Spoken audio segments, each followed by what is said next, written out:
Representing the 314 in St. Louis and the 816 in Kansas City, here's your hosts, Slick 50 and Polo J. Oh, man. How you doing? All right. Yeah. What is this clicking noise? I don't know. I don't hear any clicking.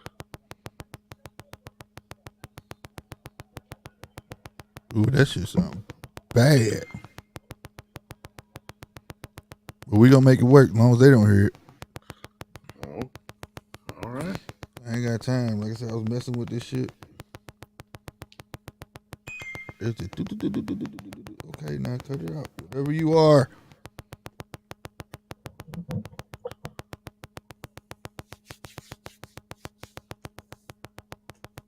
Okay, that ain't it. Well, you hear me just fine, don't you?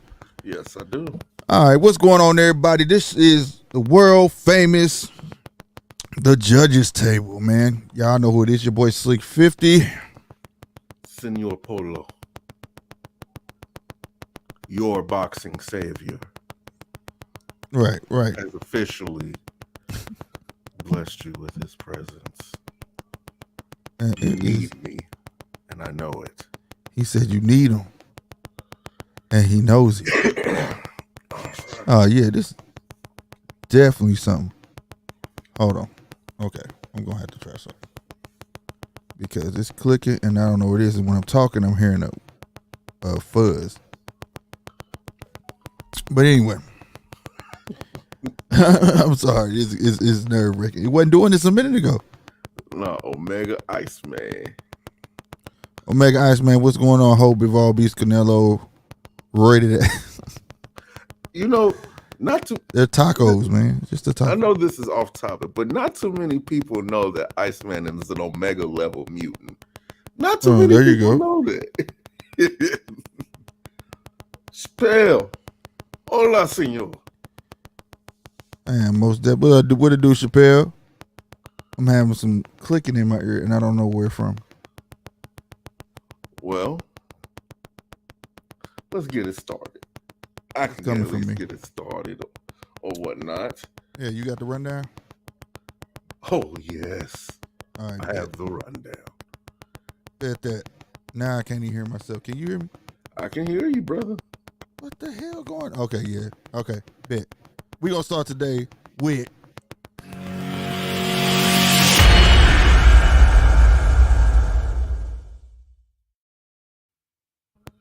Oh, my God. Rundown time. For one, I want to say RIP to the Lakers. The Lakers have been one of the biggest disappointments this NBA season. How you got like 4 or 5 top 75 players and you can't even make the play in. Like, honestly, them niggas is boo-boo. Boo-boo. Bron. Boo-boo. Melo. Boo-boo. Russell Westbrook. Boo-boo. Anthony Davis. Extreme boo-boo. That's what they are. Forget the Lakers. I don't even want to talk about them no more. Forget them. What's that tapping sound? I don't know. I don't hear it. Let's see. It's been talks. I'm pretty sure Slick is on that right now, the tapping noise.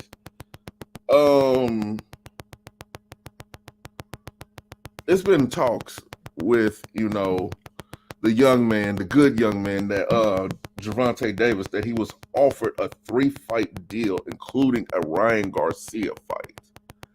That's interesting. That's really interesting because if he's able to land that, he can hope and really cement himself into boxing history. I just wonder what the other 2 fights would be. But never mind all that. Over the weekend, we had Sterling versus Yearn on the UFC side.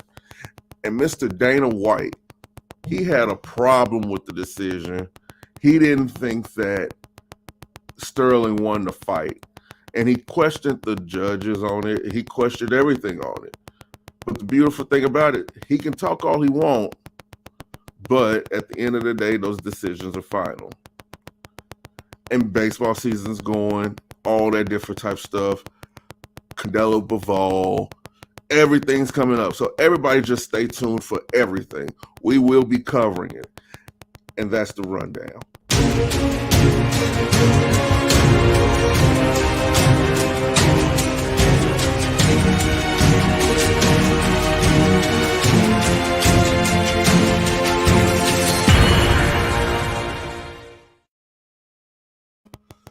All right.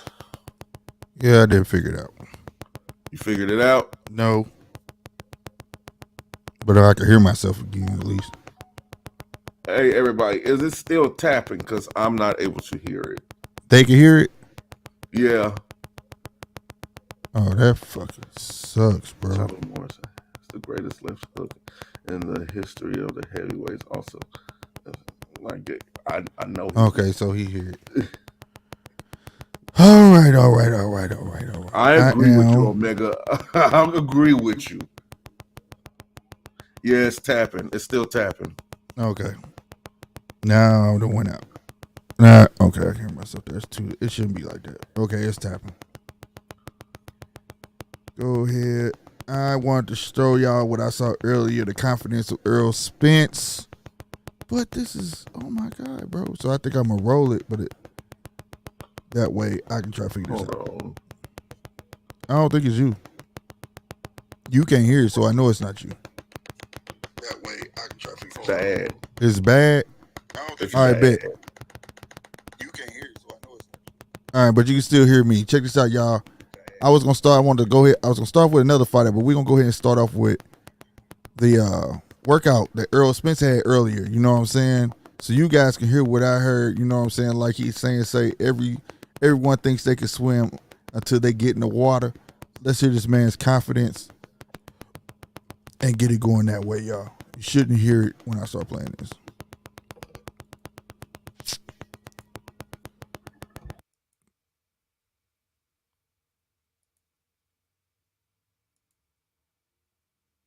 Da, da, da, da, da. I don't hear it no more. And I don't see the screen.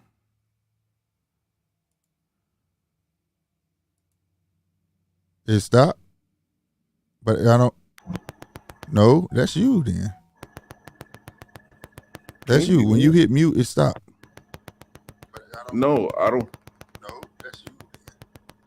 You hit mute, it stops. That's you. Yep.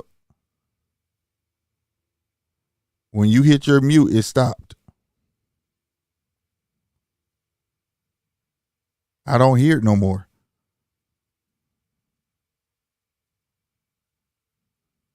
Go out, come back in, Polo. As he go out and come back in, bro. This is what we gonna do. We gonna play this. As y'all can see, man, I gotta get this shirt, man. Earl Spence, if you watching, send your boy one. I love this shirt. But let's check this out, man. In case y'all missed it.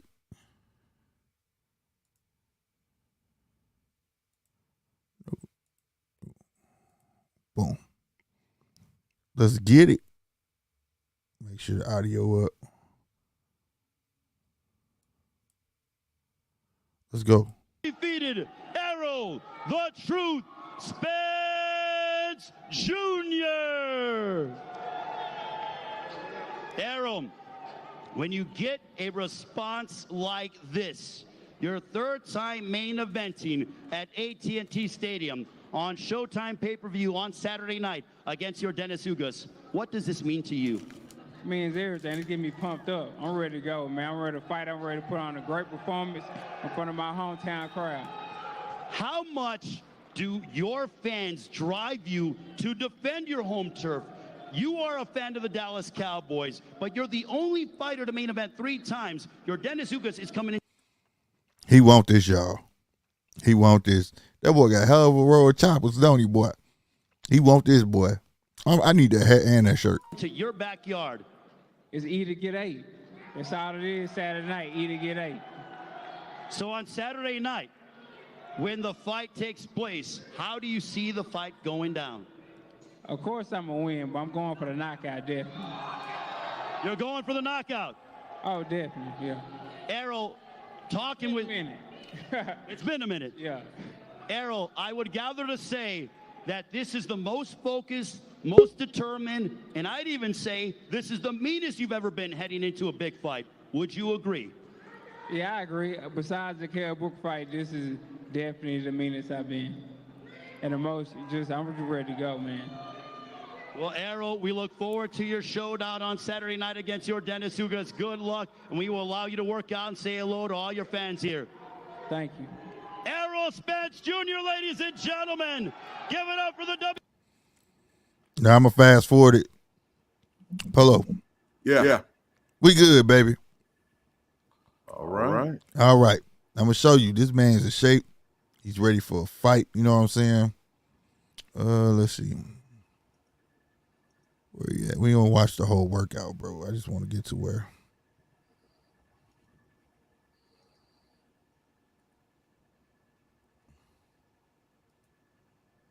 There we go. Gentlemen, give it up for the WBC and IBF welterweight champion of the world. Yeah. Dallas, Texas. He in shape. Make some noise for Earl Spence Jr. He ain't gonna have a problem making weight. I'm waiting. He's shredded.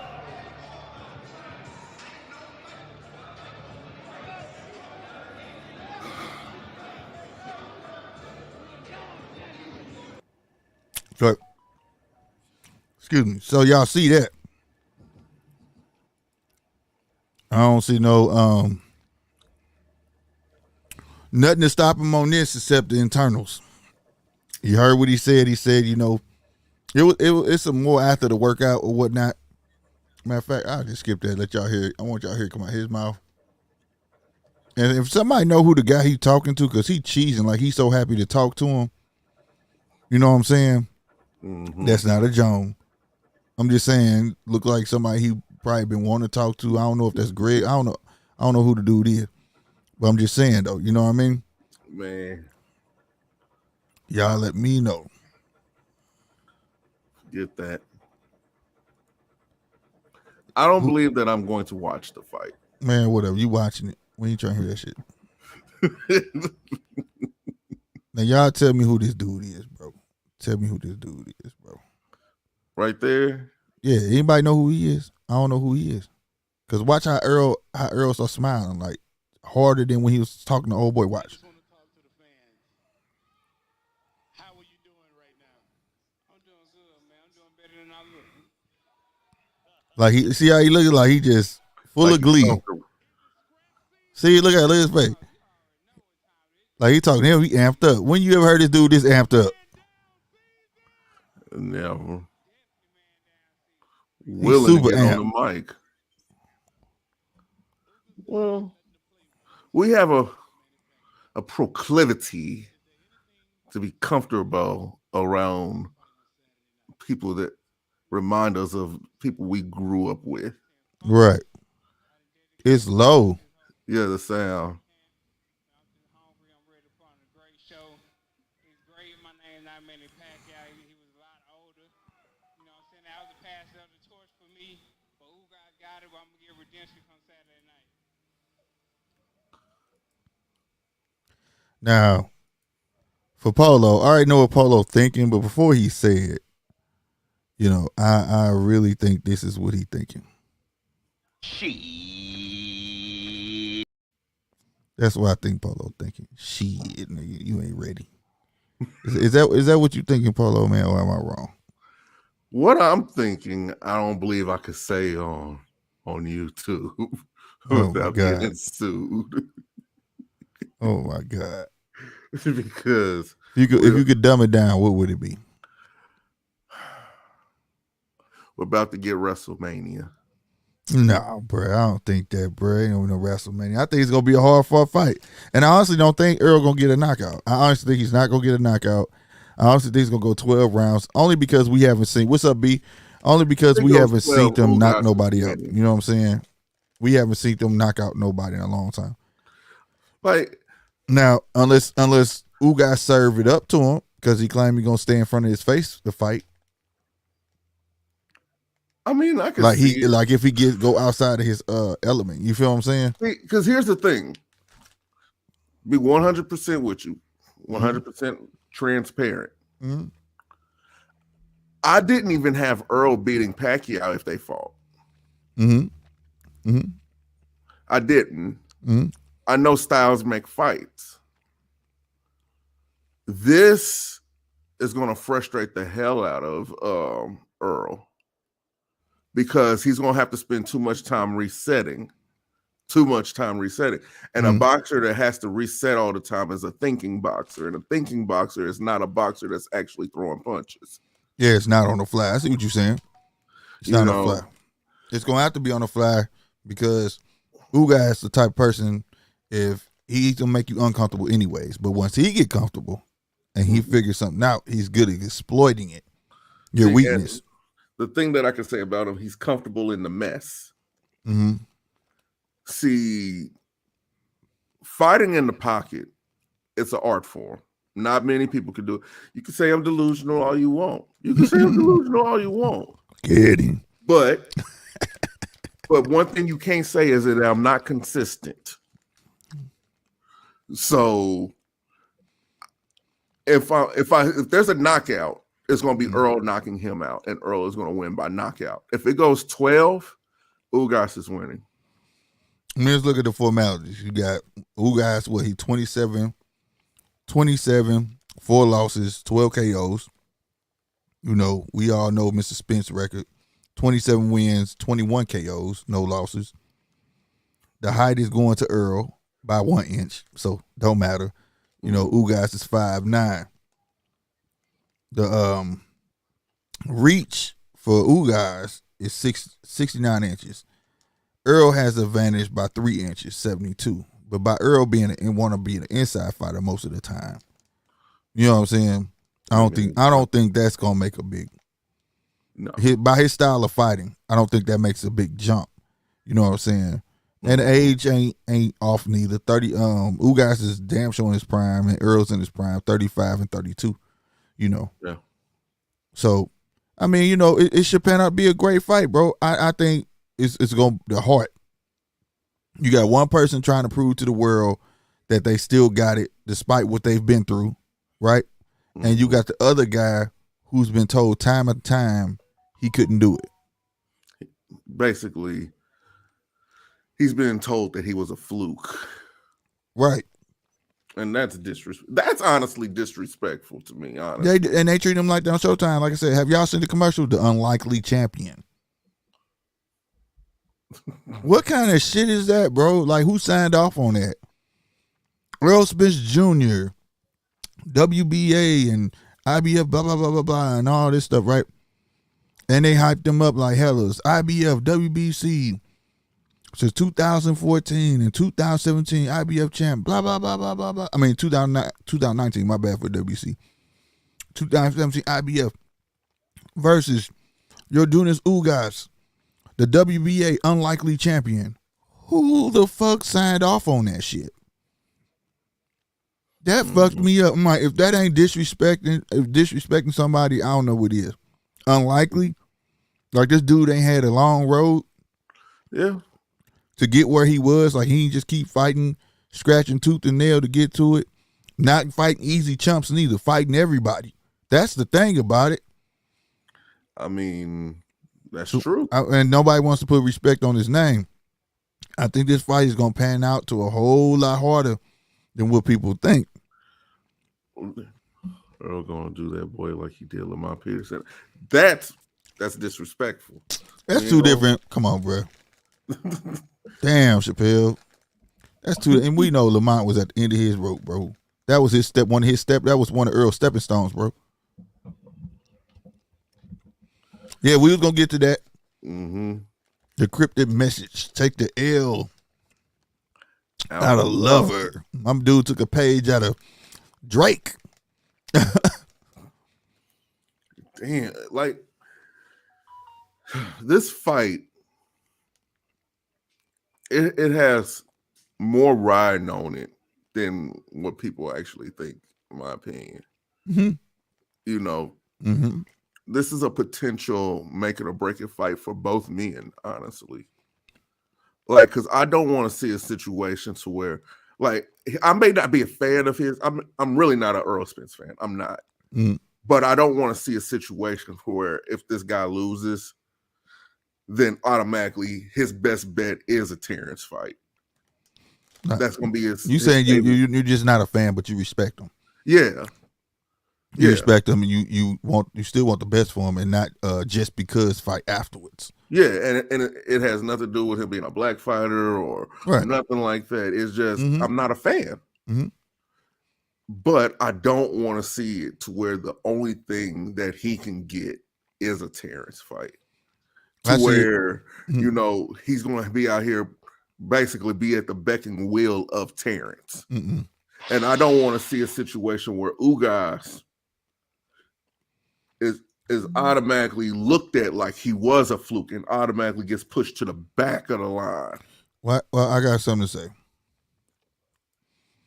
If Ugas win, they're going to say it was a foul on the play. That's how I'm going to put it. You know what I mean by that.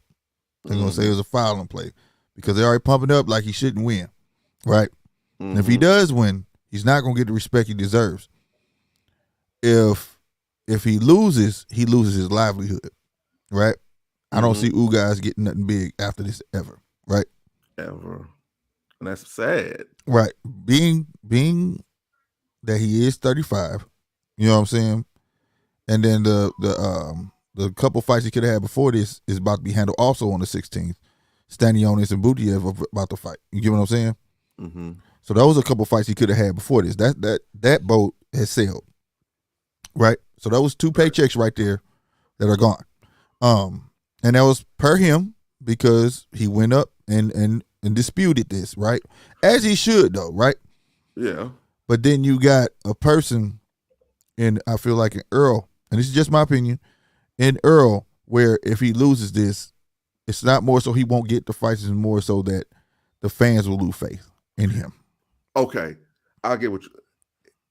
Oh, a loss for both of them be bad, but a loss for Ugas would be worse than a loss for Earl. Because it will be his fans, and then if he get a fight and come back and win, then that would be, you know what I'm saying? Get his fans back. One fight for Earl to win, right? And then Ugas would have to basically run the gauntlet. It's too late, but it's kind of too late in his career to run that though for a comeback. Did y'all see how long it took Erickson Lubin to get back up into contention? Shout out to Erickson Lubin for the warrior he is. You know what I'm saying? And if Ugas wins, he'll fight Key. No, he won't. He gonna fight Bud. First, it'll be a rematch between him and Earl. Right. It's gonna be between him and Earl. Yeah. You can't call him old when you're fighting a 32-year-old. But you can't call him old when he's fighting a 32-year-old. Man, there's been a lot of little kids getting kidnapped. My shit going on. Amber Alert. Yeah. Watching everything. Scared the shit out of me. All these phones going off. Shut up. Damn. They used to give us y'alls. But like, you know what I'm saying? Okay, come on, bro. God damn. Okay. Sorry, y'all. Amber Alert, 3 phones. Watch. Threw me off. Where was that? Oh yeah, B. 35, 32. Not old. Can't 33. call nobody old. Huh? 33. He's 33 now? I thought he was 32. It's 33. I thought he okay. Wait a minute. Dude born in 96, ain't he? If he was born in 96, he would be 20-something. I mean 90, I'm tripping, bro. 86. If he was born in 86, he would be 35 right now, going on 36. So it's 90. No, he's born 90, March 3rd, March or something like that. If that's anyway, he's 32, 33. I know that. Somebody can look it up. Correct me. I bet you see it. I know I might got the year wrong. I can't remember everything. But I know he about 32, 33.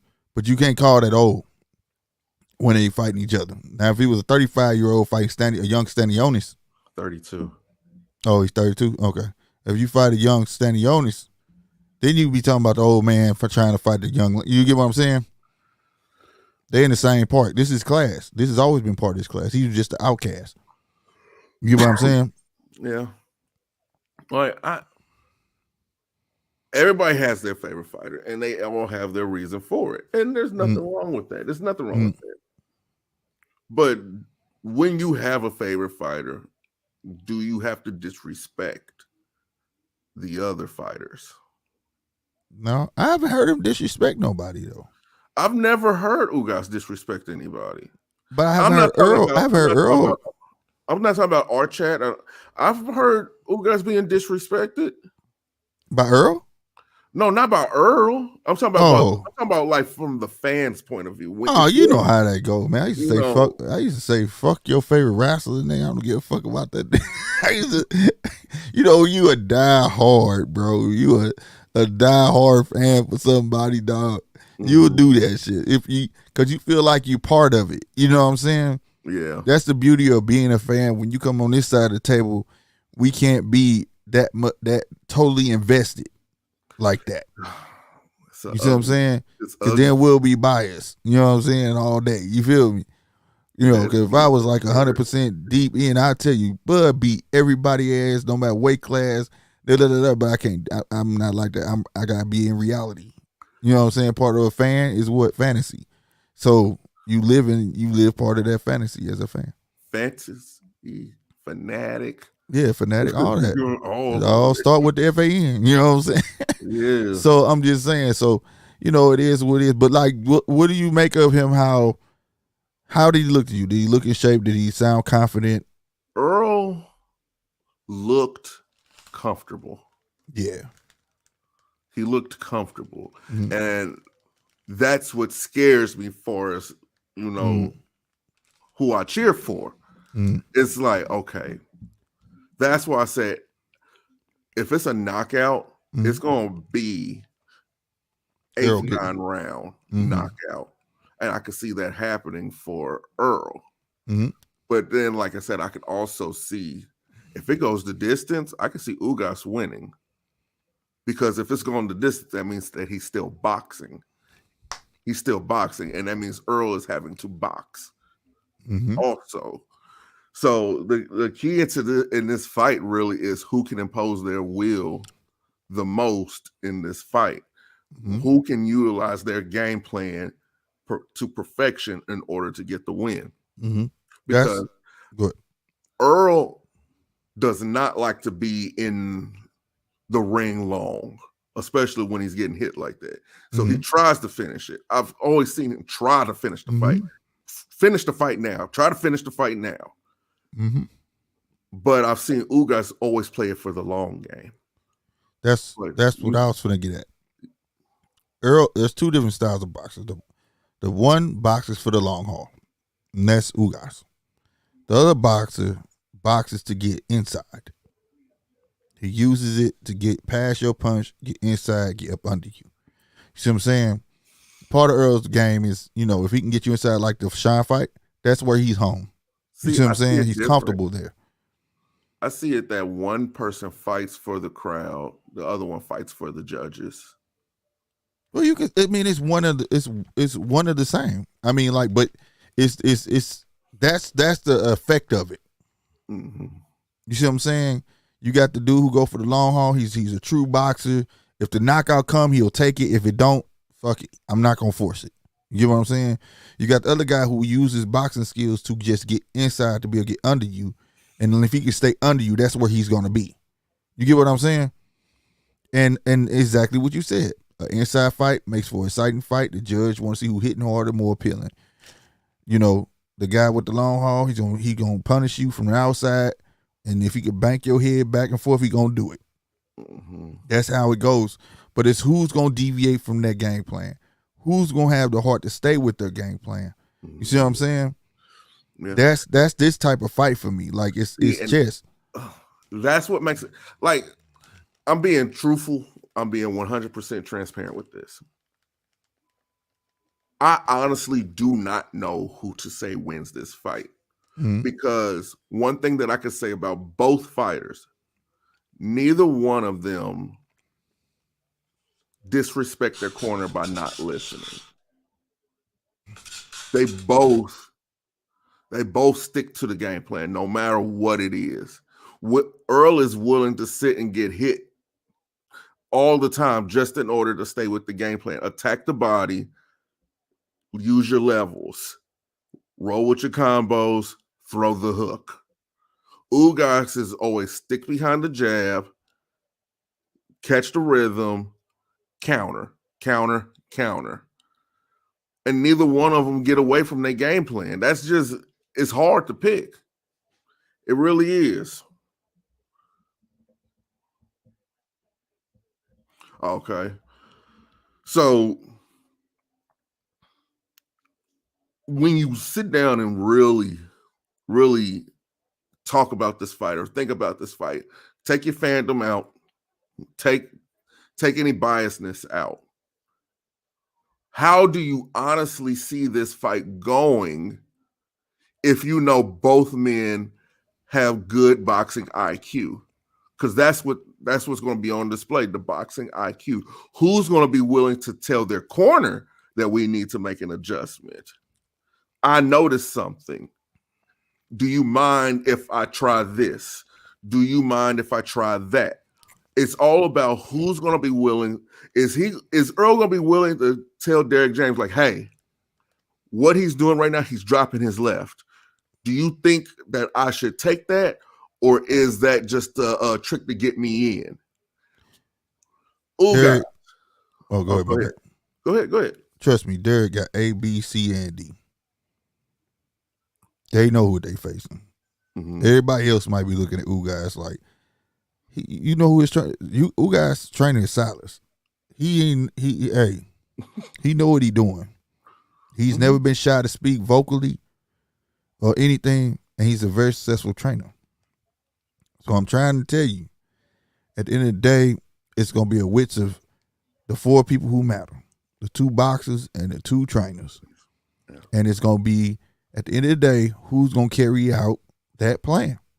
So would you say if it just so happens to go to distance, would you say the first 6 is going to be the boxers and the last 6 going to be the trainers, or vice versa?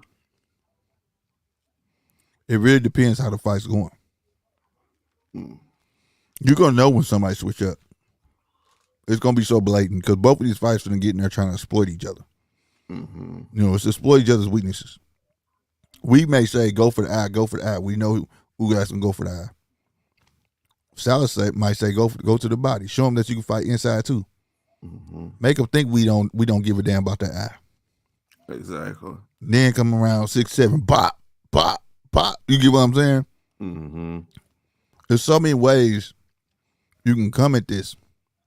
Also, like and I'm never gonna deviate from this. Trust me, we're gonna see something different from Earl. We're gonna see a little more boxing skill from Earl. You think that's not in the back of his head that he can get hit in that motherfucker and it's just gonna go? I wouldn't be surprised if Earl stays behind his jab in this. That's fight. what I'm saying. So we may see something different from Earl. So Earl might actually turn into a counterpuncher in this fight. There you go. See, the we haven't been seeing much of what we haven't been seeing much of what he's been working on in the ring.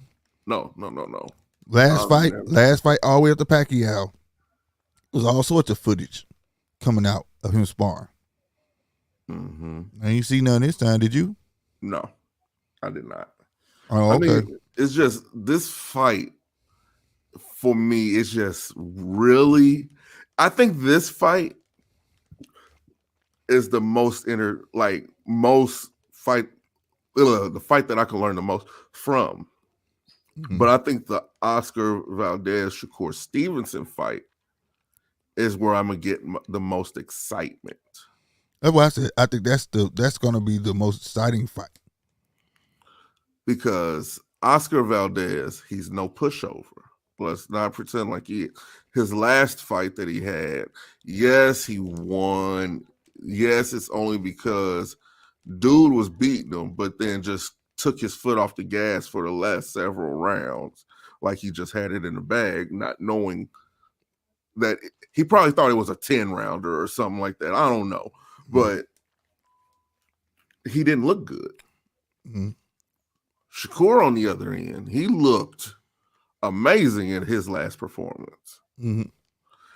I mean, yes, it was against Jamel Herring, but in my opinion, Jamel Herring didn't even look like he was trying. It was, I think it was more so the speed, bro. That sometimes you can do something to a fight to the point where you be like, you know what, I can't do it mentally. Like I tried to show you guys, Nicholas Walters against Lomachenko. Nicholas Walters was quick. He was like, dude, I'm not going back out. That dude too fast.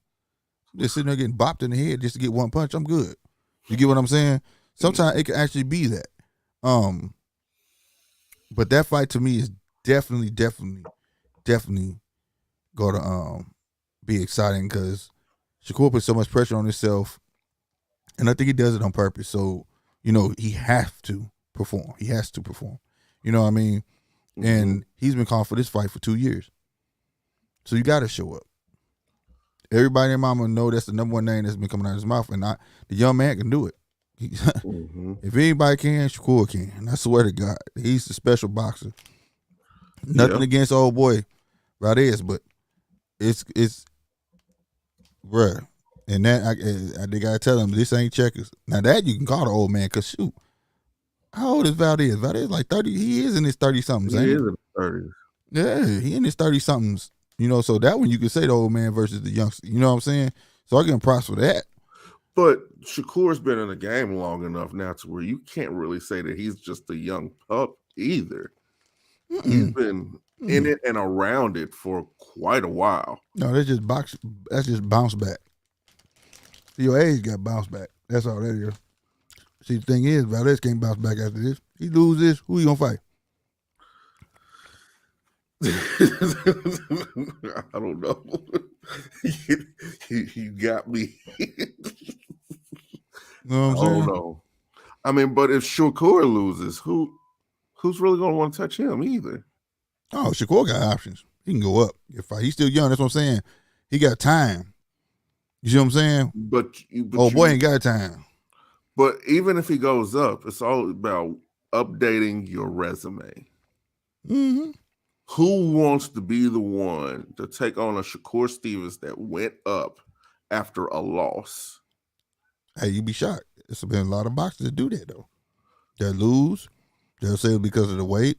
They move up, become king. Teofimo can be the first example of that in a long time. Take a loss, go up, watch what happened. Watch what happened. No lie. See, but watch the fights he get. But the thing is, with 135, if Shakur goes up to 135, name sell, and there only be one loss on his record. He would almost have to fight Devin. It wasn't almost, but I mean, yeah, that'd be a great fight. I mean, but he's still, even down at 135. I mean, 130. He could fight Navarrete. Yeah, that too. And he already sized Devin up. He looked at him and said, I thought you was bigger than that. You ain't that big. You already sized him up. See, Shakur is a pure athlete. He loves competition. I don't want to be your friend. He want to fight all the, you know what I'm saying, the best people. So you can't say that he didn't fight nobody. You know what I'm saying? Mm-hmm. You know, whatnot. And Canelo is another one, you know, was up and coming, demolishing everybody, you know, deserving, got his shot and got beat by the great Mayweather. And now look at him.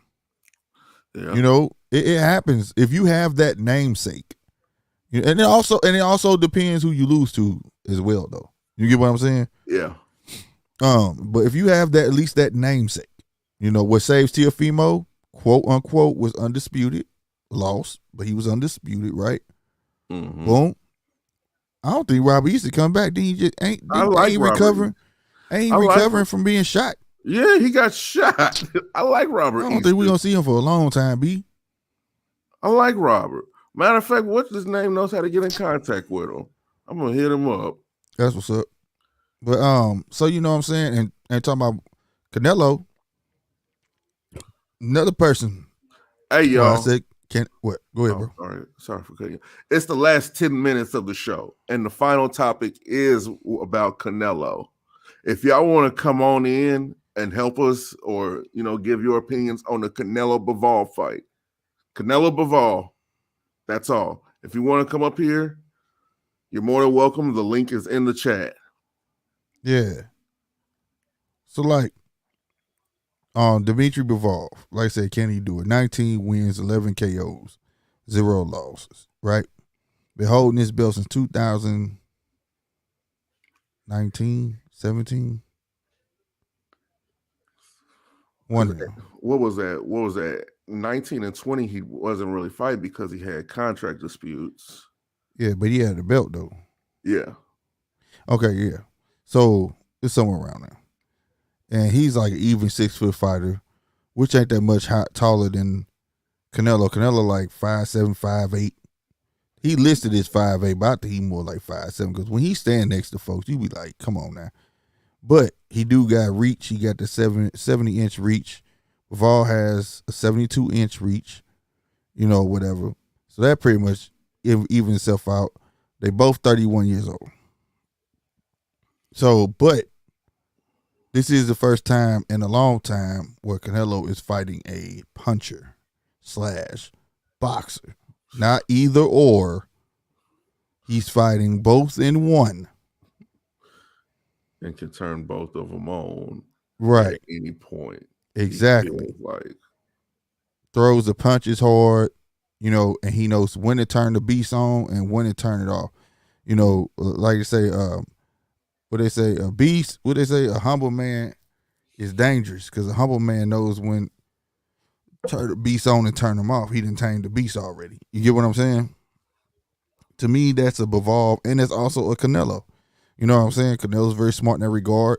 If he get hit with something too hard, he knows how to go on his bicycle and box it out. But my thing is, he's dealing with a guy that knows to cut the ring off too. You know, versus just stalking. You get what I'm saying? Mm-hmm. So, what do you make of this fight? What do you think is going to be the deciding factor in this fight?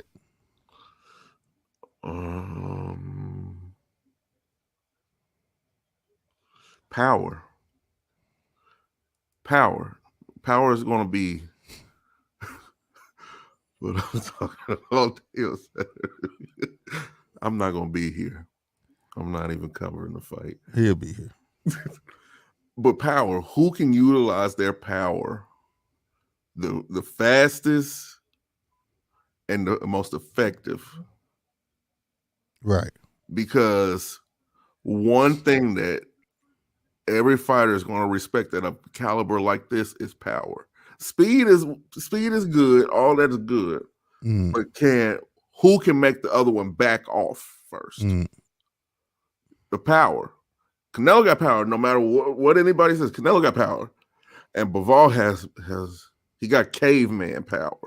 So let's just see who can utilize their power punches to the best and where they're going to be placed.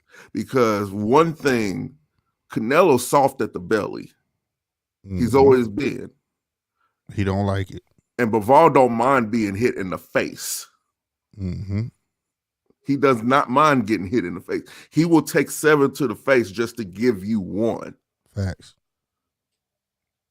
So if there's a scenario where that plays out and Canelo backs back, Bivol has the advantage. But if it's a situation where that punch was so hard that Bivol backs back, Canelo has the advantage. Yeah, I see it being like a Triple G fight. I don't see, but better. But better. But I also think that we're gonna see a little more Canelo because Canelo know this guy. He got heavy hands, so I think that he's gonna try his best to stay real busy. You're gonna see that jab a whole lot more, so keep him from setting up. You know what I'm saying? And that to me be the only difference Canelo had to make. Just be a busybody. You know what I'm saying? Don't he ain't gonna be able to when we see out his last like 4 or 5 fights, he's not gonna be able to do none of that. Take his time, pick punches. He's gonna really have to be off the fly. You know what I'm saying? And be mixing it up as well, giving different looks and different angles. And it's gonna be one of the most busiest fights you've seen Canelo in. For his Bivol needs to utilize the ring to me to be able to set up those power punches. You know what I'm saying? From behind his own jab, whatever. Because Canelo get to be on that back foot. You don't want to become that zombie chasing Canelo around because that's how Canelo try to get you tired. That's what he did to Triple G the second fight around. You see what I'm saying? And that's what I think what swayed the judges because that distance, you burning all that time, you're not landing no punches. The Canelo pat, and then run. You get what I'm saying? You can't help but get around to that guy. So, but Bivol has shown that he does know how to corner you. He does know how to cut the ring off. He does know how to live behind his jab, whatnot. He also knows that he can't knock everybody out. So he knows that he can adjust. He knows how to adjust on the fly. I can't get this guy there like a Lomachenko gym. Huh? Ain't Bivol in that Lomachenko gym? I'm not sure. To be honest with you. But if he is, that's something new, and that will help. That will help. But I love Bivol. I see Canelo edging only because I see Canelo getting on that bicycle, burning half the time on the clock. I'm dead serious. Half the time on that clock and pity patting his way. You get what I'm saying? Frustrating the hell. The part is more than 50% of the game plan is to frustrate Bivol. Yeah, when he's frustrated, He does have a tendency of doing some stupid shit. You know. He does. And when you get him there, then he could try to go to the knockout. You know what I'm saying? But hey, Canelo gave us what we wanted. It is what it is. You know, then they're gonna go to the Triple G fight. But me personally, I don't see too much that you could add to Canelo at this point to really make a difference in what he's gonna do. Now, for as BIVOL, we've seen BIVOL all the way up to this point, but we haven't seen everything that BIVOL is capable of either. I mean, if you watch his training is actually like it's scary. this dude is he's legit. He's literally Drago. Right. He seems to have a solid mind state and everything. But like I said, we've seen them all the way to this point, and I know there's more to BIVOL. We've seen Canelo 60 fights in, I believe, or something like that. Hold on. Yeah, I think 60 fights in. He gotta be like 60 fights in. Right? I don't know. Let me see. I think he is. Yeah, like 60 something fights. He got like almost 40 KOs and one loss. I mean, pretty much this is what we gonna get from Canelo, bro. That's why you got to go up and down to give us something new. His game, the way the man fights is the way the man fights. He could turn it up, he could turn it down, and that's what he's gonna do. But I want to see what BIVOL, because BIVOL definitely not coming in as saying BIVOL. BIVOL is he's going to turn it up. So, like I say, it should be an interesting fight. There's a record of this though, of him turning, because he's hurting his sparring partners. He's hurting them. Like, I was looking at something. It was some guy talking. I don't know if it was his trainer, and I don't know if it was his father or not. I don't know who the guy was, but I just heard him talking. He was like, we keep having to find new sparring partners because he's hurting the people that are coming in. And they're gonna let him. They're gonna let him because they want him to have that same energy when he going there with Canelo. And I want to talk to B real quick. He said, I just love Canelo is challenging himself. I love that too. He said Canelo is due for an easy fight and hasn't taken it. I beg to differ, sir. I don't know what fights you've been watching, but the last fight was the hardest fight he's had in a long time. And that wasn't really hard for him. You know what I'm saying? So I don't know what you're talking about. This is by far the hardest fight he's had in about the last 5 fights. Besides the guy he gave the Popeye arm, bro. What was my dude name? He gave that Popeye arm too. He beat him in the arm. Liam Smith, yeah, he beat him in the arm because he knew if he caught that arm, that dude was able to get that off. It was gonna be a problem. So, besides that fight, so that's like the last 5 fights. They were pretty easy. Now, I did say that Khalid was gonna give him a challenge, and he did in the beginning. He did. That speed, you start seeing the old Canelo start trying to throw haymakers, but. I mean, Billy Joe gave him more of a. Yeah. Oh yeah. My bad. You're right. Billy Joe. He didn't have. We gonna say this. He didn't have some easy fights, bro. All the fights he had was not. And then the one dude came out of nowhere. We didn't even know who he was. I had never heard of him. Had 2 weeks notice. Yeah, like who is this guy? Like, B, stop it. Canelo fan, I get you, but no. About 5-6 fights out of them last 5-6 fights, BJ. Khalid. But see, no one really hard. They was over early. See, because here's the thing about these last fights. Each one of these guys has had the option of moving up or down. All these guys can do it. Right. From Caleb and on. And the crazy thing is, all of them have avoided Benavidez, BIVOL, and Better Beef. Right. All of the people he's fought have avoided these 3 fighters. Right, including him for as long as he could. Including him. As long as he could have. And B, now I am on record saying this. You're right. They all was they were all champions, right? 4 of them was champions, right? The only and let me tell you something. Except BJ.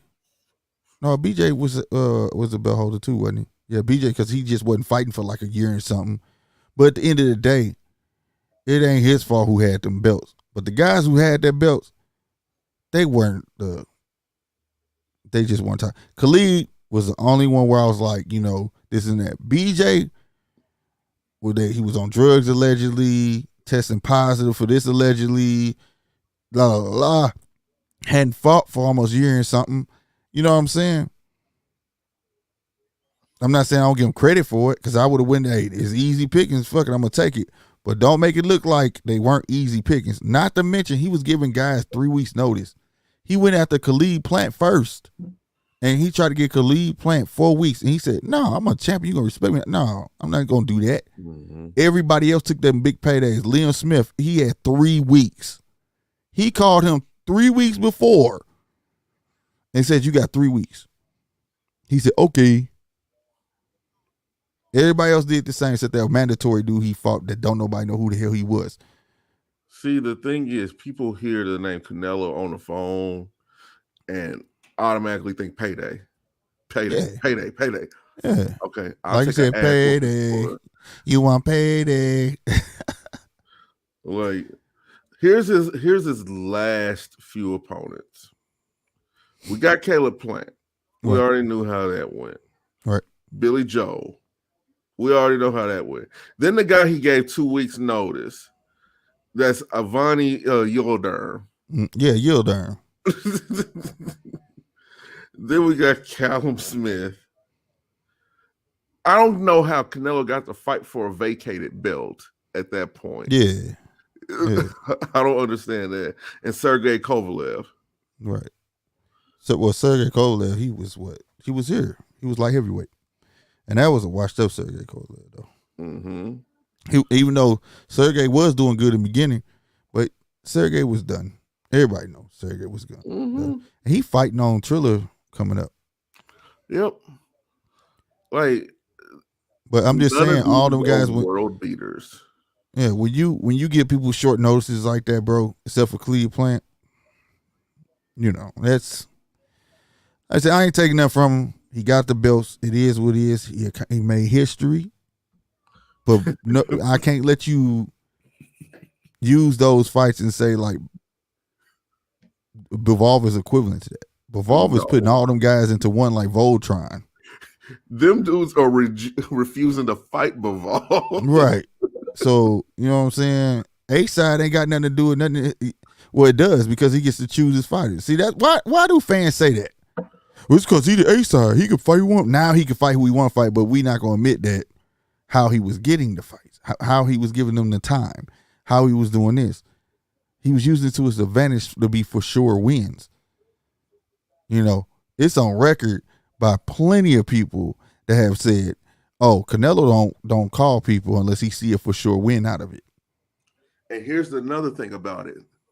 Eddie Reynoso is the matchmaker. So, right.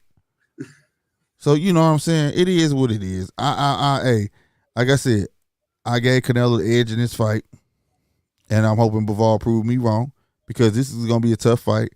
And like I said, we've pretty much seen everything that Canelo can bring to the table, but we have not seen all of Bivol. You know what I'm saying? Floyd did it, and Floyd created that pattern. I don't take nothing from Floyd neither. I have to call it down the middle, though. Floyd fought people at the perfect time. Even if they were out of time. Thank you. Those people were picked at the prime moment for him. Trust me. That's why you didn't get a Sugar Shane Mosley and Floyd early in his career when Sugar Shane wanted to fight him. Okay? That's called creating a path to be great. If you're good enough and you don't deviate from this plan, you will be great. Instead of fighting these niggas right now, build your hype train up, then get them niggas. Get what I'm saying? That's what Tank is like. Tank, I want to fight all the great. I want to fight the guys that I want. No, fight these dudes, get paid, build your hype train up, then get those fights, and they'll be worth a lot more later on. There's a bunch of fights that's arguably that Floyd could have took earlier in his career. No, Shane was when Shane won it. Never mind. You trying to get me angry, B. When Shane wanted to fight him, he was not losing. And if he was such a loser, why did he even bother to fight him when he got old? Shane would have put hands on him. See, Roger was the matchmaker. Roger knew. Roger was like, no. Not right now, son. You're not where you're just not ready. And there's nothing wrong with telling your guy that. There's nothing wrong with You know what I'm saying? But he was built to be a legend. And people take this type of speeches as hate. It's not hate. It's on video. It's on record. Some of these guys were around when he became Money May, right after he beat De La Hoya. Why did he keep going after the De La Hoya train?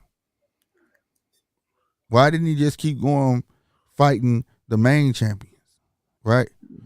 You know why? Because he's a good talker. He had everybody fooled. He never had me fooled. Ain't nobody be as many champions as me. You know, a person like me used to say, well, they wasn't champion when you beat them. You see what I'm saying? So a lot of people could say that same thing, but see, he knew how to roll that. You get what I'm saying? If you go down his list of folk, you'll see exactly what I'm saying. Now, I'm not saying he went out and fought a bunch of Rudy Poots neither, but I'm saying them guys that we wanted to see him fight in the beginning is the same way we were talking about Canelo. But Canelo took a page out of his book. Yeah. What the hell do I need to fight all these tough fights for when I can fight these all right guys and get some good money and then take on the tougher opponents towards the end? The only difference between Canelo, BIVOL ain't getting younger. They the same age. He old, you know, whatever, you know, and you know, then he got to fight Better Beef, you know, because that's the eliminator. Better Beef with Joe Smith. We all know Better Beef gonna beat Joe Smith ass. That's another tough fight. He's gonna beat the fuck out of him. Dude like a Wolverine. Right. He's a god. So it's not like I want to see Canelo lose. I just want to see great matches. To me, when I grew up watching boxing, it was about the toughest fights, and that made you a warrior. Who wanted it the most? You know, and that's why the opponent didn't get booed off because he lost. He actually got another good fight because you know why? He stepped up to the plate just like the other guy stepped up to the plate. See what I'm saying? There's a reason why they talk about the Four Kings the way they do. Guess what? Them Four Kings lost. And they all fought each other. You see what I'm saying? No. It's because they stepped up to the plate. They didn't go on a fixated path to make themselves look good. So that's all. I mean, but let's just call it what it is. Let's just call it what it is. It's the straight line path. Yeah, I mean, you know, exactly. There was no this as far as my opinion, there was no real in-ring adversity. No, well, it could have been, but like I said, you see something. You see what I'm saying? Mm-hmm. You see something like, I can get him. But the thing is, versus I don't know, but I want to test it out. You get what I'm saying? There's a difference. But with judging Floyd against them, I feel is a disservice to them. Oh yeah, it's totally, man. Look, no, I would never do that. I would never do that. But I'm just saying that just trying to even because Duran's the lowest on the totem pole. And that right there, that's another prime example. Duran lost all of them, but he got all good fights because he was a warrior. He should never shied away from a fight. He wanted to fight the best. You get what I'm saying?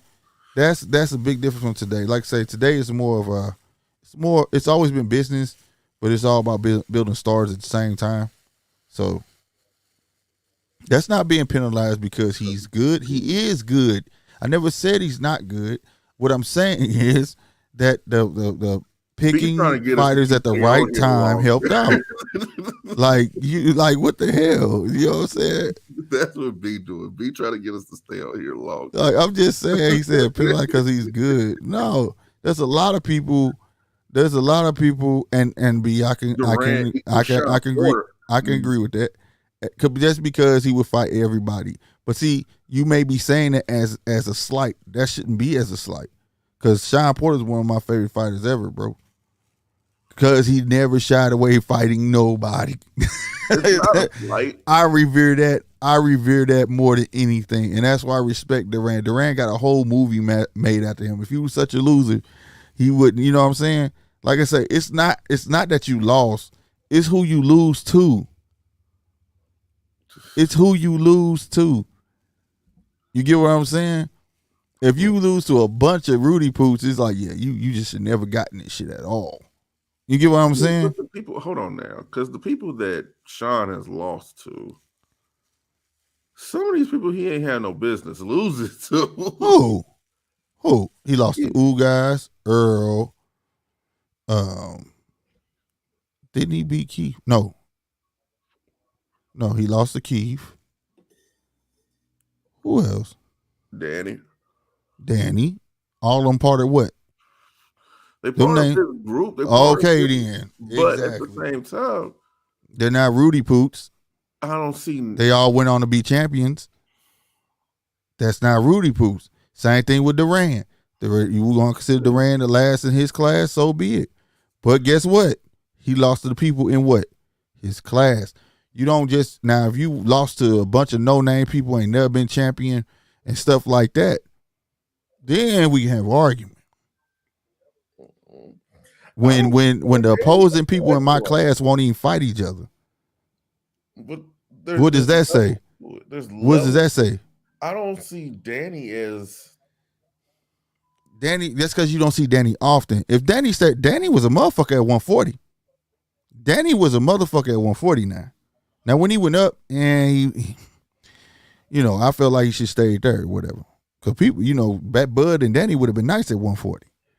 But when he went up, it's like, okay. You get what I'm saying? Mm-hmm. But 140, Danny was a machine, bro. Danny was a machine. Now, other than that, but like I said, he lost to people in his class. And what does it say when your class don't want to fight each other? But you will fight me, and I'm giving you trouble? Because name one person Sean ain't gave trouble. Everybody. All right. Sean came up short. I would actually say Terrence, he really didn't. Huh?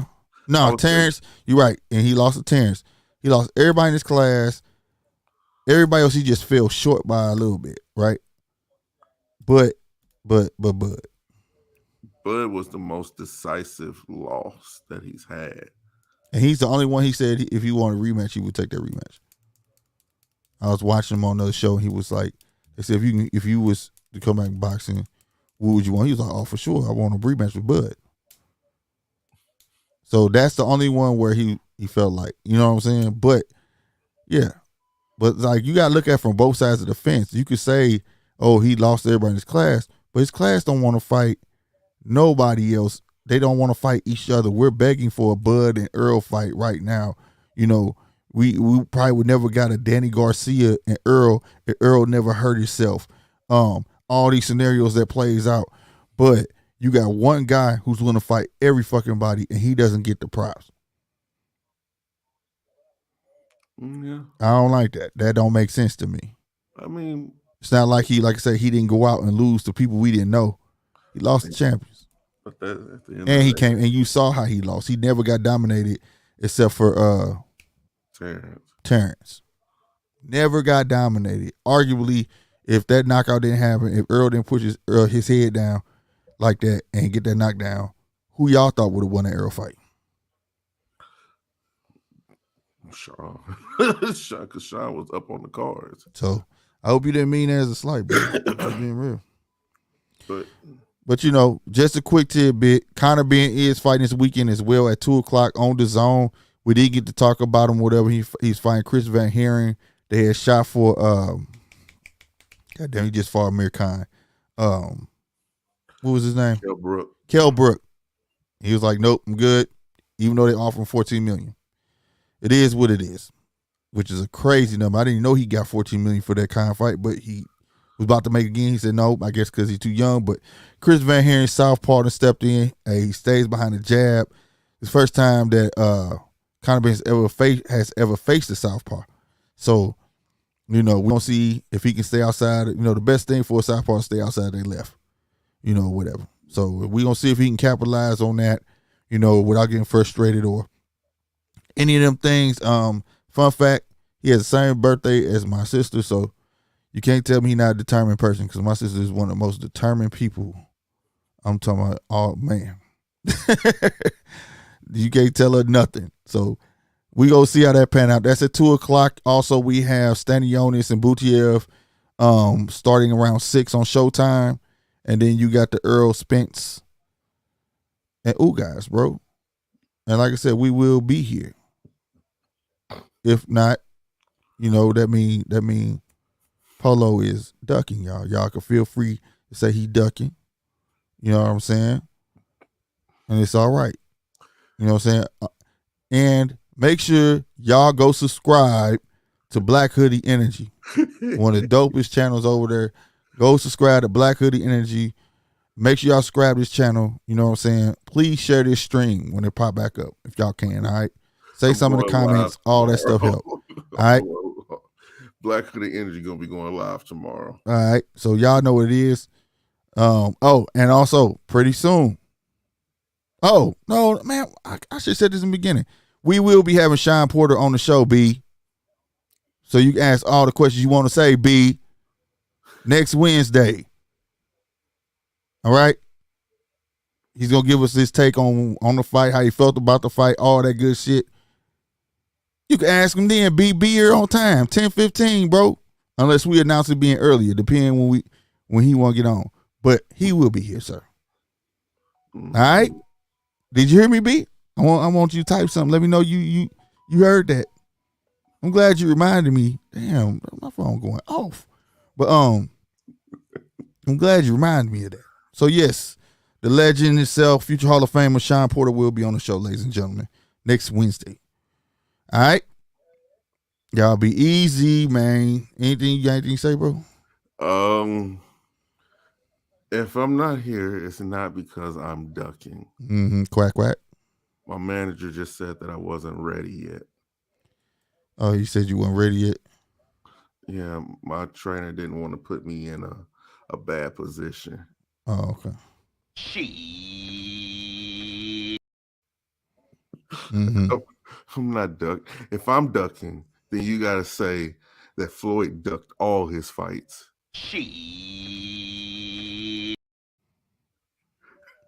This dude tripping, bro. B said, yeah, I got it. Okay. That's what's up, B. But yeah. Whatever. He said, whatever. I might be playing badminton. Right. I'm letting y'all know this is how Polo feel right now. This is how you feel about this right now. I don't give a fuck. Even if you think I should, bitch. Bigger.